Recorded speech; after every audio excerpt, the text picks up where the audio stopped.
இருந்தது. மற்றது நான் நினைக்கல இங்க வந்து இப்படிலாம் செய்வோம்னு.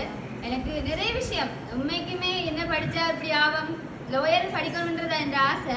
ஆனா ஆர்ட்ஸ் படிச்சா தான் லோயரா வரும்ன்றது என்னோட இவ்வளவு நாள் நினைச்சுக்கொண்டு நான். ஆனா உண்மையில வேற பாடம் எடுத்தாலும் லோயரா வரலாம்ன்றது வந்து இவ எனக்கு சொல்லி தந்தவைய உங்களுக்கும் விளங்கி இருக்கும். இவைய சொல்லி தந்ததுல இருந்து விளங்கி இருக்கும். நீங்க என்னென்ன பாடம் தெரிவு செய்யணும், பெண்கள் வந்து ஏன் படிக்கணும், பாஸ் பேப்பர் எப்படி படிக்கணும். முக்கியமா என்னோட பாஸ் பேப்பர் இருக்கு, கொஞ்சம் பாஸ் பேப்பர். ஆனா பாஸ் பேப்பர் எல்லாம் பாஸ் பேப்பர் எப்படி செய்யறேன்னு உண்மையா தெரியாது. அந்த என்ன சொல்லி தந்ததால வந்து இனிமே அப்படி செய்து பார்ப்பேன்.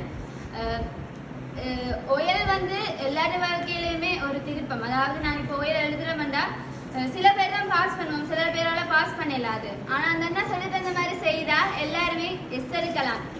பெரும்பாலான மாணவர்கள் வந்து ஒயல் படிச்சு ஏஎலுக்கு போகலாம். ஏஎல்ல என்ன பாடம் தெரிவு செய்யலாம்ன்றது வந்து உங்களோட அறிவுக்கு எட்டி இருக்கு. இந்த செமினார் செய்ததுக்கு